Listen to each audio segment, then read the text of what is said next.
अस्सलाम वालेकुम। आज ही एक सवाल आया है। वो सवाल बहुत पसंद आया मुझे कि तकब्बुर, गुरूर, घमंड और ज़ुल्म में क्या फ़र्क है।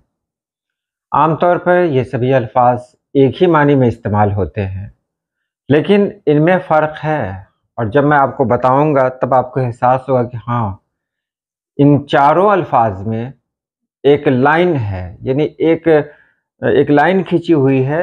सबकी एक हद है और कहाँ इसको क्या इस्तेमाल करना है, कौन से लफ्ज़ को इस्तेमाल करना है, आज की वीडियो को जब आप देखेंगे तो फिर आपकी समझ में आ जाएगा।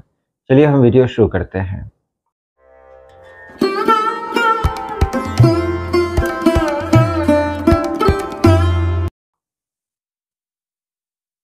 तकब्बुर, गुरूर, घमंड और ज़ुल्म, ये सभी अल्फाज फ़ख्र या ख़ुद पसंदी के मुख्तलिफ़ पहलुओं को ज़ाहिर करते हैं, लेकिन उनके मानी और इस्तेमाल में थोड़ा सा फ़र्क मौजूद है। आप यहाँ देखें, मानी और फ़र्क को वाज़ह किया गया है आगे। पहले है तकब्बुर।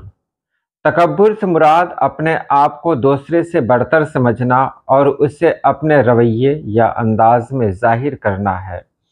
यह अमूमन दूसरे को कमतर समझने और उनके सामने अपनी बढ़तरी जताने के अमल से मुंसलिक होता है। तकब्बुर में एक तरह की रऊनत और दूसरों पर फौक़ियत का एहसास होता है, जो अक्सर बदतमीज़ी या बेतौक़ीरी के तौर पर ज़ाहिर होता है। जैसे वो अपनी दौलत की वजह से तकब्बुर से बात करता है और दूसरों को हक़ीर समझता है। यह आपने तकब्बुर के बारे में जाना। पहले ये देख लें कि सभी का मतलब लगभग एक ही है, लेकिन फ़र्क है। पहले बात की गई है तकब्बुर की, तो तकब्बुर एक ऐसा अमल है जो ज़ाहिरी भी है, बातिनी भी है। यानी वो इंसान अंदर से भी अपने आप को बढ़तर समझता है और बढ़तर ज़ाहिर भी करता है। तकब्बुर इन चारों अल्फाज में जो सबसे मतलब घटिया लफ्ज़ जो कहा जा सकता है वो तकब्बुर का है एक इंसान के लिए, क्योंकि ज़ाहिरी बातिनी दोनों। तो तकब्बुर में क्या है कि इंसान अपने अंदर भी, यानी अपने आप को बहुत बड़ा समझता भी है और वो ज़ाहिर भी करता है। और सबसे बड़ी बात यह है कि वो दूसरों को कमतर समझता है। दूसरों को कमतर समझता है। 3 पॉइंट याद रखेंगे आप लोग। सबसे पहली बात इसमें ये रही कि वो अपने आप को बढ़तर समझता है और मतलब ज़ाहिरी बातिनी दोनों तरीके से अपने आप को दूसरों से अफजल समझता है और दूसरों को कमतर समझता है। ये पहला पॉइंट रहा।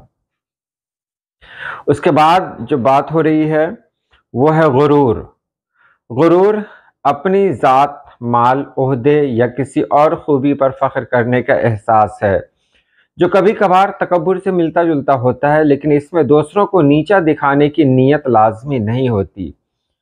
गुरूर ज़्यादातर अंदरूनी एहसास होता है जो खुद को बहुत ज़्यादा अहम समझने से पैदा होता है। ये मुस्बत भी हो सकता है, जैसे कौमी गुरूर, और मनफी भी हो सकता है, जैसे खुद परस्ती। उसकी कामयाबी ने उसे गुरूर में मुब्तला कर दिया, ये इसकी एक मिसाल है। तो यहाँ गुरूर में देखा आपने कि गुरूर में क्या है कि इंसान अंदर से अपने आप को बड़ा समझता है। बहरहाल गुरूर जो लफ्ज़ है वो इंसान की अंदरूनी कैफियत है। ये कोई ज़रूरी नहीं कि जिसके अंदर गुरूर हो वो ज़ाहिर हो ही जाए, दुनिया उसे देख ले। देखिए, जिसके अंदर गुरूर होगा हो सकता है वो पोशीदा रहे, लेकिन जिसके अंदर तकब्बुर है वो पोशीदा रहने वाली चीज़ नहीं है। तो गुरूर में इंसान के अंदर, यानी इंसान अपने आप में सोचता है कि वो दूसरों से बेहतर है, दूसरों से अच्छा है। तो यहाँ तकब्बुर से कम दर्जे का हुआ गुरूर। उसके बाद बात करें घमंड। घमंड अपनी किसी खूबी, सलाहियत या कामयाबी पर बेजा फ़ख्र करना है, जो अक्सर खुद पसंदी और दूसरों से लाताल्लुक़ी का बास बनता है। घमंड में खुद को दूसरों से बेहतर समझने का एहसास होता है, लेकिन उसमें तकब्बुर की तरह दूसरों को नीचा दिखाने का अंसर हमेशा शामिल नहीं होता।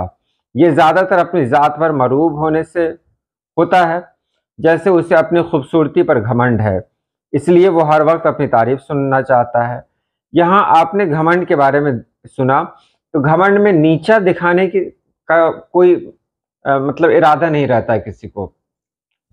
इंसान दूसरों से खुद को अफजल समझता है, खुद को बड़ा समझता है, لیکن وہ نیچا کسی کو دکھاتا نہیں، وہ گھمنڈ ہے، اس کے اندر گھمنڈ ہے۔ اور ظاہر سی بات ہے جب اس کے اندر اس طرح کا احساس ہو یا کسی کے اندر احساس ہو تو کبھی کبھی جھلک جاتا ہے یہ سب، اور یہی جھلکنا کیا ہوتا ہے، یہ سارے الفاظ کو ایک کر دیتا ہے۔ لیکن یہی فرق ہے کہ جس کے اندر گھمنڈ ہے وہ گھمنڈ دوسروں سے برتری کا احساس تو ہے، لیکن یہ مطلب جس انسان کو گھمنڈ ہوتا ہے وہ دوسروں کو کمتر نہیں سمجھتا، اپنے آپ کو برتر سمجھے گا تو ظاہر ہے دوسروں کو کمتر مطلب سمجھے گا ہی، لیکن وہ ظاہر نہیں کرے گا کہ وہ دوسرا اس کے نزدیک کمتر ہے۔ اس کے بعد سب سے اخیر میں ہے اور وہ ہے زوم۔ اب دیکھیے زوم کیا ہے؟ زوم میں حقیقت سے زیادہ اپنی صلاحیتوں کو بڑھا چڑھا کر دیکھنا شامل ہوتا ہے۔ یہ کبھی کبھار مذاق خیز یا بچکانہ بھی لگ سکتا ہے۔ مثال کے طور پر دیکھ سکتے ہیں کہ اسے زوم ہے کہ وہ ہر چیز میں سب سے بہتر ہے، حالانکہ اس کا تجربہ نہ ہونے کے برابر ہے۔ اب یہاں دیکھیں زوم کیا ہوتا ہے۔ دیکھیں زوم دونوں تلفظ اس میں چلتا ہے، زے پر پیش بھی ہے، زے پر زبر بھی ہے، یعنی زام بھی کہیں کہیں پر پڑھنے کو ملا اور زوم بھی پڑھنے کو ملا، لیکن زیادہ تر جو رائج ہے وہ زوم ہی ہے۔ تو زوم میں کیا ہوتا ہے کہ انسان اپنے آپ کو وہ سمجھ لیتا ہے جو وہ نہیں ہے۔ ٹھیک ہے، گھمنڈ میں انسان اپنے آپ کو وہ سمجھتا ہے جو اس کے اندر ہے، ٹھیک ہے، بڑھا چڑھا کر سمجھتا ہے۔ لیکن زوم میں انسان اپنے آپ کو بالکل الگ سمجھتا ہے کہ ہم سب سے بہتر ہیں۔ جیسے کوئی انسان سمجھ لیتا ہے کہ ہم سے بڑا تعلیم یافتہ، ہم سے بڑا عالم کوئی ہے ہی نہیں، اور جب وہ اس زوم میں مبتلا ہو جاتا ہے تو اس کو لگتا ہے کہ وہ جو کہہ رہا ہے بس وہی صحیح ہے۔ دوسرے لوگ اگر اس کے سامنے کوئی بات کریں گے تو وہ ان باتوں میں صرف اور صرف کمی نکالے گا۔